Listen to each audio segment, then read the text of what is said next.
नमस्ते, मैं आयुषी शुक्ला आप सभी का हमारे आज के सेशन में स्वागत करती हूँ।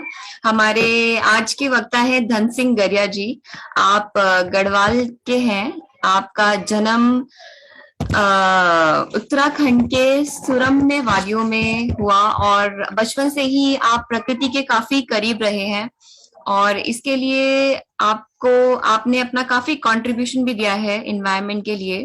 पर्यावरण संरक्षण गतिविधि में प्रतिभाग करना प्रारंभ से ही आपका एक काफी इंटरेस्ट रहा है उन चीजों में और उसके बाद आपने एक सरकारी नौकरी ज्वाइन करी और अभी आप एक अध्यापक हैं और उसके साथ साथ ही आप पर्यावरण का काम भी आगे लेके जा रहे हैं।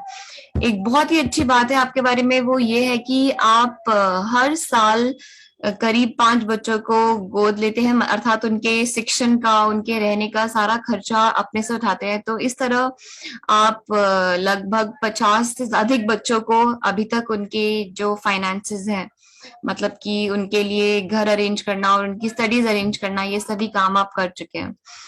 अगर हम बात करें वृक्षारोपण की, तो पिछले 14 वर्षों में आप लगभग 1 लाख से अधिक वृक्षों का रोपण कर चुके हैं, जिसमें विभिन्न प्रजातियों की औषधीय, इमारती, चार पत्ती, छायादार पौधे, इन सभी का आप रोपण कर चुके हैं। किसानों, ग्रामीणों एवं छात्रों को भागीदार बनाते हुए आपने बद्रीनाथ में, माणा में, गोपेश्वर, तुंगनाथ, ऐसे कई जगहों पर जहाँ पे वृक्षारोपण काफी कठिन काम होता है, ऐसी जगहों पे आप वृक्षारोपण के कार्य को बहुत अच्छे से संपन्न कर पाए हैं। आपने एक स्पर्श गंगा क्लब के माध्यम से राजकीय इंटर कॉलेज में छात्र छात्राओं के सहयोग से ग्राम स्तर पर काफी कार्यक्रम आप चला चुके हैं। अगर हम बात करें पॉलिथीन उन्मूलन की, तो पिछले 10 शतक से विभिन्न स्थानों जैसे कि तुंगनाथ, चौपाद, बंदनी, कार्तिक स्वामी, ऐसे कई कई जगहों पर आपने कार्यक्रम चलाए हैं जिनमें आपने लगभग 5 टन से भी अधिक जो कूड़ा है उसको एकत्र करके उसको सही से रिसाइकल कर चुके हैं। ऐसे ही कई मंदिर परिसर में आपने कचरा प्रबंधन के कार्यक्रम चलाए, जिसमें आप लगभग 3 टन कचरा एकत्र करके उनको प्रॉपर जगह तक पहुंचा पाए हैं। इसी तरह अगर हम जल की बात करें, तो आपके प्राकृतिक जल स्रोतों के संरक्षण एवं संवर्धन हेतु आपने निरंतर जागरूकता कार्यक्रम चलाए हैं और जैसे कि आपने दिसंबर में एक कार्यक्रम चलाया था जिसमें आपने कई जल स्रोतों, नदी नालों की सफाई तथा स्थानीय ग्रामीणों को एकत्रित करके पीने के पानी की प्रोवाइड किया और बहुत ज्यादा अवेयरनेस स्प्रेड करी। अगर हम बात करें वनाग्नि सुरक्षा की, तो आपने चमोली के विभिन्न क्षेत्रों में स्थानीय ग्रामीण महिलाओं को एकत्रित करके, नवयुवक को एकत्रित करके उनके सहयोग से जागरूकता कार्यक्रम चलाए हैं और कई भाषण प्रतियोगिता के माध्यम से आपने बहुत ज्यादा अवेयरनेस स्प्रेड करा है उस एरिया में। आपकी जितनी तारीफ की जाए उतनी कम है और आपको एक बहुत अच्छे टाइटल से भी नाम जाना जाता है, जिसे पेड़ वाले गुरुजी के नाम से भी आपको उत्तराखंड में जाना जाता है। आपका बहुत बहुत स्वागत है धन सिंह जी। आप हमें बताइए, आपकी जर्नी के बारे में बताइए और आपको कैसे इंस्पिरेशन मिली इतना बढ़िया काम करने के लिए। मतलब पहाड़ जहाँ पे वृक्षारोपण करना इतना मुश्किल काम होता है, वहां पे आप इतनी सहजता से 1 लाख वृक्षों का रोपण और मेंटेनेंस करते आए हुए हैं। तो आप बताइए आपकी जर्नी कैसे रही। तो पहले तो आप लोगों का बहुत बहुत धन्यवाद। आपने एक विशेष अवसर दिया जिस विचार को हम समाज के दूसरे हिस्से तक पहुंचाएंगे। कोशिश ये रहेगी कि बहुत सारे लोग जुड़े, इन विचारों को अपनाएं और प्रकृति की बात करें।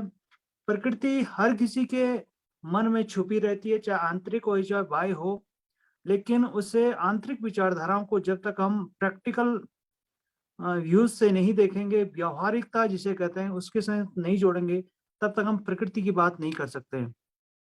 मैं बात करूं अपनी, तो हम मूल रूप से हिमालय की वादियों में हमने जन्म लिया और हिमालय हर किसी को आज अच्छा लगता है।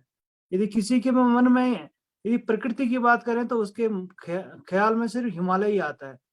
तो हम हिमालय को बचाने के लिए विभिन्न दृष्टिकोणों से हम हर किसी से गुजारिश भी करते हैं, आप हिमालय की ओर आए आए आ रही, इस हिमालय को सिर्फ निहारे नहीं बल्कि इसकी सुंदरता को भी बचा रखे रखें, जिससे कि हम आने वाले भविष्य में हम दूसरे लोगों तक, एक दूसरे जनरेशन तक इस खुशहाल हिमालय को बचा सके, उनके तक पहुंचा सकें।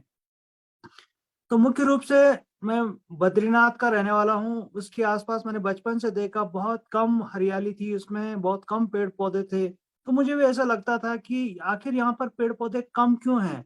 और जब भी कहीं भी किसी आधार पर कहीं बंजर उखड़ जमीन दिखती थी तो मेरा मन में करता था कि काश इन जगहों पे दो चार पेड़ लग जाते तो कितनी हरियाली होती, कितने सारे जीव जंतुओं को फायदा होता।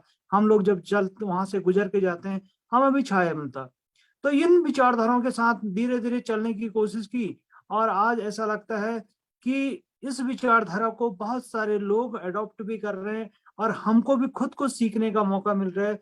धीरे धीरे यदि इसी विचारधारा को हम आगे बढ़ाते चलें तो समाज के एक जरूरतमंद जो विचारधारा, आज हर किसी को इन्वायरमेंट चाहिए, अच्छा इन्वायरमेंट चाहिए जिसकी परिकल्पना लोग एक लिटरेचर में करते हैं या प्रैक्टिकल उन चीजों को अडॉप्ट करने की कोशिश करते हैं, लेकिन उन तक वो चीजें पहुंचती नहीं है। तो हम लोग इन चीजों को जोड़ने की कोशिश कर रहे हैं जिससे कि आने वाले भविष्य में हर किसी को इसका फायदा मिल सके। तो आप भी बताइए कि जैसे पहाड़ों में तो काफी ऊंचा नीचा स्थान होता है और मिट्टी शायद इतनी उपजाऊ नहीं होती है, तो आपको मतलब क्या क्या चैलेंजेस आते हैं और आप उन चैलेंजेस से कैसे ओवरकम करते हैं, मतलब कैसे उनसे बाहर आते हैं उन चैलेंजेस से? चैलेंजेस जीवन में सबसे ज्यादा आते हैं, हर अवस्था में आते हैं, हर परिस्थिति में आते हैं। लेकिन उन चीजों को हमको समझना पड़ता है कि ये आप हिमालय में है चाहे प्लेन्स में कहीं भी आते हैं, सारी जगह चैलेंजेस आते हैं। लेकिन यदि हम यहाँ पे हैं, इस एटमॉस्फेयर में हैं, तो हमको पता है कि लोग किस प्रकार से इन विचारों के साथ जुड़ते हैं, लोगों की आखिर जरूरत कैसी है। तो हम लोग क्या करते हैं, मुख्य रूप से ग्रामीण महिलाओं के साथ ग्रामीण अंचलों में जोड़ते हैं। तो लोगों को देखते हैं कि जहां पर खाली जमीन, बंजर जमीन या उखड़ जमीन है, उन लोगों के साथ कांटेक्ट करने के बाद हम ये कहते हैं कि यहाँ पर हम हरियाली करेंगे, खुशहाली करेंगे और यहाँ पर पेड़ पौधे लगाएंगे। ये पेड़ पौधे आपके, हमारे नहीं है। तो इस विचार से वो लोग प्रिपेयर भी होते हैं और मेंटली प्रिपेयर भी होते हैं। जब हम लगाते हैं तो वो उनको सुरक्षा करने के लिए अच्छी तरीके से हमारा हेल्प भी करते हैं। और धीरे धीरे इस कॉन्सेप्ट को एक स्थान से दूसरे स्थान तक लोग इस प्रकार से डिमांड भी करते हैं, आज आपने यहाँ कर लिया, नेक्स्ट बार हमारा भी करना। और धीरे धीरे उनके मन में भी, चाहे वो फलदार हो, चारा पत्ती हो, मेडिसिनल प्लांट हो, किसी भी प्रकार का, तो मुख्य रूप से हम ये करते हैं जो उनकी पहले प्रेफरेंस है, प्रायोरिटी जो पहले वो करते हैं उसके हिसाब से करते हैं। और जहां पर हमको ऐसा लगता है कि फॉरेस्ट का कॉमन लैंड है, वहां पर हम जंगली प्रजाति के पौधों को लगाते हैं, जिससे कि ये सिर्फ हमारे लिए नहीं हो, जीव जंतुओं के, छोटे छोटे चिड़िया हैं, बड़े बड़े जानवर हैं, उन तक भी वो सेवा पहुंच सके, वो आवश्यकता पहुंच सके। आखिर ये धरती सिर्फ हमारी तो नहीं है ना, सभी सभी लोगों का इस पे अधिकार है। हालांकि मनुष्य ये चाहता है कि ये धरती मेरी है, लेकिन हमारे से अधिक बहुत सारे जीव जंतु ऐसे हैं जिनको ऐसा लगता है, हम बोलते नहीं सकते हैं, लेकिन ये धरती हमारी भी है। जी जी, बिल्कुल सही बात है। मतलब हमें ऐसे पौधों का भी रोपण करना है जो जीव जंतुओं के काम भी आ सके, मतलब केवल हमारे काम ही ना आए। तो आप मतलब किस आधार पे पौधों का चयन करते हैं वहां पे वृक्षारोपण करने के लिए? मुख्य रूप से हम लोग जैसे ग्रामीण स्तर है वहां पर चारा पत्ती को पहला प्रोवाइड करवाते हैं, फिर फलदार को करवाते हैं जिससे कि लोग अपनी आवश्यकता की पूर्ति भी कर सकें, अपनी आजीविका को भी चला सकें। और जब इस प्रकार से दो तीन बिंदु उनके साथ जुड़ जाएंगे तो ऑब्वियसली हमारा जो मिशन है वो सक्सेस होगा। लेकिन सिर्फ हम अपना ही व्यूज देखेंगे, दूसरों का व्यूज नहीं देखेंगे, तो हम इन चीजों को समाज के दूसरे स्तर तक नहीं पहुंचा सकते, लोग फिर साथ नहीं देंगे। और इन चीजों को प्रोवाइड करने के लिए हमने अपने स्तर से, आखिर हमको पौधे मिलेंगे क्या, तो हमने छोटी छोटी नर्सरी भी अपनी बनाई जिससे कि हम वहां पर पौधों को तैयार करते हैं। और पौधों को तैयार करने के बाद सबसे ज्यादा चैलेंजेस बरसात की दौरान होता है, जब फॉरेस्ट के बाद भी अपने टारगेट्स होते हैं, अपने काम होते हैं उनको, लेकिन वो लोग इतना प्रोवाइड नहीं करवाते हैं। तो हम लोग कोशिश ये करते हैं कि कम से कम 8-10 हज़ार पौधे ईयरली हम तैयार करते हैं, जिससे कि बरसात के दौरान तक आराम से हमको मिल जाते हैं, और वृक्षारोपण भी हमारा अच्छा सा होता है। और कोई किसी भी प्रकार से किसी भी क्षेत्र में यदि हम लोगों को देते हैं तो हम उसका पैसा नहीं लेते हैं, हम मुफ्त में लोगों को देते हैं, जिससे कि लोगों की विचारधारा उसके साथ जुड़ सके। लोग पैसे से यदि खरीद के लाएंगे तो लोगों को लगता है अरे छोड़ो, इसमें पैसा है, ऐसा है, फिर इस पे मेहनत भी करना है, इसको पालना भी है, किसको बड़ा भी करना है, तो लोग इन चीजों से थोड़ा सा बचने की कोशिश करते हैं। लेकिन यदि हम इस विचार से करें, कॉमन से प्रोग्राम करते हैं, उसके बीच में बच्चों का अवेयरनेस उसमें होता है, उनका फॉरेस्ट का उसमें होता है, छोटी छोटी जो एनजीओ होते हैं उनको हम कॉन्ट्रैक्ट करके करते हैं, और गांव में महिला मंगल दल होता है, उनका बहुत ज्यादा प्रकृति से एक इंटेंशन उनका होता है, जुड़ाव बहुत ज्यादा होता है, उनको हम मुख्य रूप से जोड़ने की कोशिश करते हैं, जिससे कि सामूहिक दृष्टिकोण से सारे लोगों का सहयोग जब तक नहीं होगा तब तक हम एक व्यक्ति विशेष का विचार तो हो सकता है, लेकिन वो मिशन सक्सेस नहीं हो सकता। तो इन बिंदुओं को अलग अलग रूपों में हम जब तक चलाएंगे नहीं, जोड़ेंगे नहीं, तब तक ये विचारधारा हम प्रकृति की एक सुरम्यवादियों की बात नहीं कर सकते हम लोग। जी।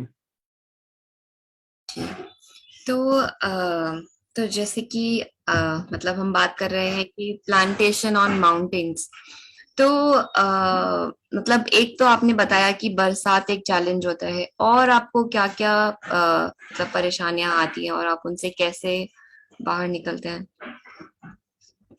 सबसे ज्यादा यहाँ पे, क्योंकि उच्च हिमालयी क्षेत्र है, लोग यहाँ पर ज्यादा पशुपालन की व्यवस्थाएं अपनी आजीविका के लिए संचालित करते हैं, और प्लांटेशन के दौरान सबसे ज्यादा जो चैलेंज आता है वो इन्हीं से आता है, चाहे बकरी खा जाए, गाय खा जाए, भैंस खा जाए, और उसके अतिरिक्त भी बहुत सारे जंगली जानवर होते हैं जो कि पेड़ पौधे उनको भी पसंद होते हैं।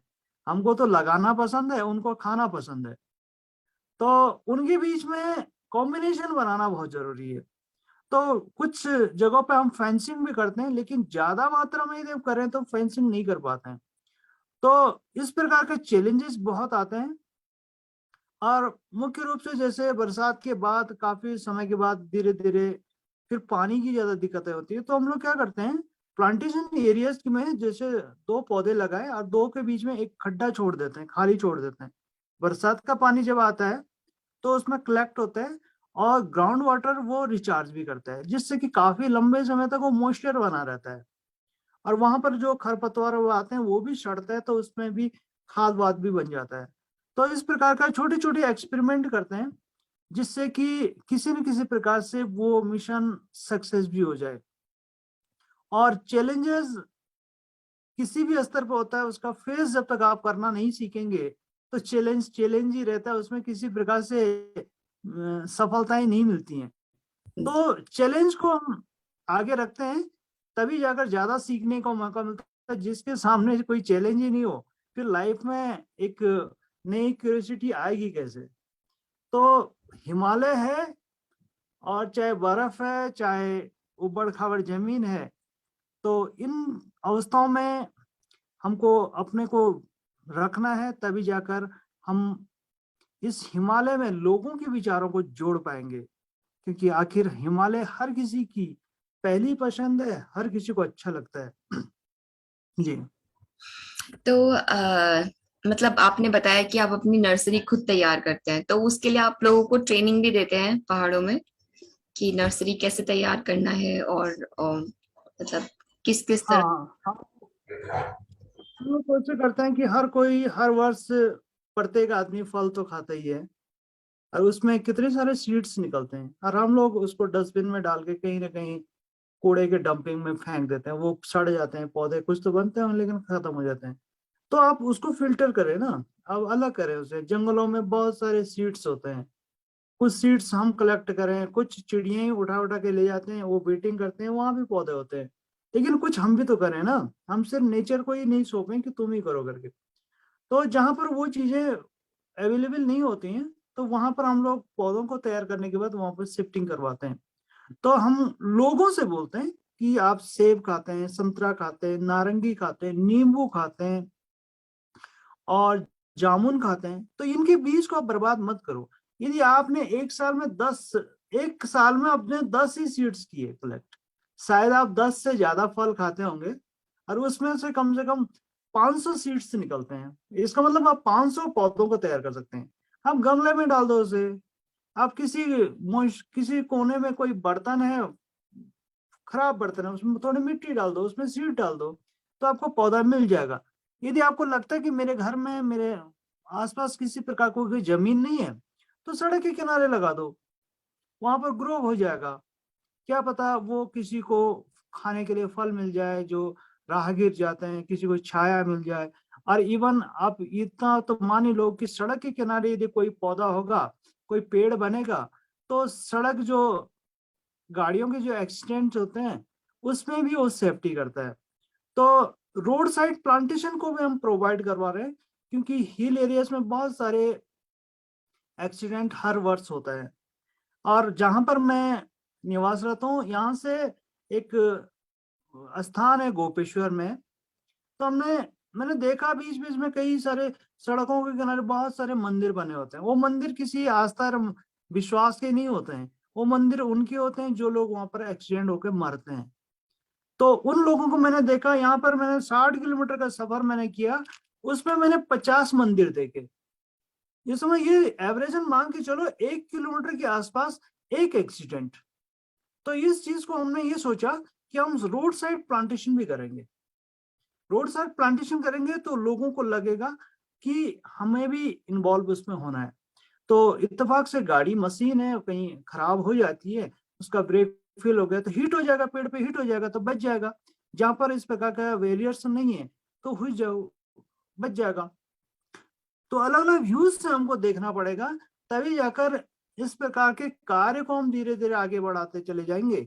और हमारे सामने तो इतनी बड़ी एक हस्ती गौरा देवी जी थी, जिनके पास कोई लिटरेचर नहीं था इन्वायरमेंट का। यदि हम उनसे इन्वायरमेंट पूछते तो उनको ऐसा लगता है ये क्या टॉपिक छेड़ दिया मेरे सामने। तो उन्होंने जब इस प्रकार के मिशन को आगे बढ़ा दिया, जहां पर के लोग पर्यावरण को बहुत दृष्टिकोण से नहीं देखते थे, डेप्थ में नहीं जानते थे, लेकिन उनके अंदर की जो भावनाएं थी, उन्होंने वास्तविक रूप से, प्रैक्टिकल रूप से उन चीजों को समाज के सामने रख दिया। आज हम हिमालय को जानते हैं तो गौरा देवी जी के किसी भी दृष्टिकोण से हम भूल नहीं सकते हैं। तो ये एक काफी इम्पोर्टेंट क्वेश्चन था कि आपकी जर्नी की शुरुआत कहाँ से हुई, मतलब आपको कहाँ से इंस्पिरेशन आया कि इतने एफर्ट्स किए जाए और इतनी कठिन परिस्थितियों में वृक्षारोपण किया जाए, तो आपकी इंस्पिरेशन का सोर्स क्या था? मैंने आपको बताया था कि मेरे आसपास बहुत सारे नंगे पहाड़ थे, उबड़ खाबड़ जमीन थी, वहां से मन में विचार भी आए। फिर हमारे जिला चमोली की बात करें, उत्तराखंड की बात करें, तो हमारे पास बहुत सारे हस्तियां यहाँ से हुए हैं, चंडी प्रसाद भट्ट जी हुए, गौरा देवी जी हुई। तो उनसे हमने कई बार बैठे, उनके साथ गपशप मारी, उनसे सीखा। तो हमने कहा कि इन लोगों ने जब इस प्रकार की एक सफर शुरुआत की, आखिर इसके बाद भी किसी की रिस्पॉन्सिबिलिटी बनती है ना। तो हम सीखें, हम अपनी जनरेशन को क्या दें, वो हमारी जिम्मेदारी है। उन्होंने सीखा, उन्होंने हमको क्या दिया, वो इनकी जिम्मेदारी थी। तो इस प्रकार के जीवन के तहत एक श्रृंखला, एक चैन का बनना बहुत जरूरी है, तभी जाकर हम जो थॉट्स होते हैं उस थॉट्स को एक स्तर से दूसरे स्तर तक कैसे पहुंचाए, ये जरूरी है। जी। तो हमने उनके साथ। और आप तो एक अध्यापक भी हैं, तो आई एम श्योर आप काफी बच्चों में ये चीज ट्रांसमिट कर रहे होंगे कि जो काम आप कर रहे हैं वही आपके बच्चे भी करें, मतलब उस काम को आगे लेके जाए। जी जी। मेरे पास तो फिर डबल रिस्पॉन्सिबिलिटी आ जाती है, एक टीचर का, और हम एक बाह्य दृष्टिकोण से देखें तो कितनी सारी चीजें सामाजिक व्यवस्थाओं के तहत हमने जिस चीज सीखी, तो उसको प्रॉपरली बच्चों के बीच में कैसे, किस प्रकार से रखें। तो हमने स्कूल लेवल के आसपास जो बंजर जमीन थी, हमने एक मिक्स फॉरेस्ट वहां पर बनाया। हम बच्चों को नेचर वॉक वहां पर करवाते हैं, आप दूर नहीं जाए ना, अपने विद्यालय के कैंपस पे। हमने उसमें 100 से अधिक प्रकार की प्रजातियां, स्पीसीज 100 से अधिक उन चीजों को कलेक्ट किया, मेडिसिनल उसमें, फ्रूट्स उसमें, चारा पत्ती उसमें, जिससे कि हम उनको बच्चों को लेके जाते हैं, उनको बोलते हैं तुम अपने दोस्तों का नाम जानते हो ना, तो तुम्हारे दोस्त ये पेड़ पौधे भी हैं, इनका नाम भी जानो। तो वो उनसे भी इंट्रोड्यूस होंगे, उनको लगेगा कि ये कितना किस काम आता है, ये इतना छायादार है, इतना अच्छा है, साल भर में इसकी पत्तियां होती हैं, खिली रहती हैं, या इसमें फ्लावरिंग आती है, उस फ्लावर से क्या वो जो सीड्स निकलते हैं वो हमारे लिए कितना फायदेमंद है। तो इन चीजों को हम नेचर से उनको कांटेक्ट करवाते हैं, जिससे कि आखिर उनको लगे कि नेचर के बीच में जाने के बाद जब हमारे बड़े भाई बहनों ने ये पेड़ लगाएंगे तभी तो इतने बड़े हुए, और हमारी रिस्पॉन्सिबिलिटी क्या है, तो उनको भी ज्यादा एक क्यूरियोसिटी रहती है कि हम क्या करें। तो हर किसी को अपने स्तर पे अपने से पूछना चाहिए कि मैं समाज के लिए क्या करूं। हमें थोपे नहीं ना तू तुमने क्या करना है, नहीं, हम मैं क्या करूं, तो मैं से हम शुरू करेंगे, शायद ये चीजें ज्यादा लोगों तक पहुंचेगी। जी जी। बिल्कुल, बिल्कुल सही बात है। और कोई संदेश आपका हमारे दर्शकों के लिए जो आप अभी फॉलो करें?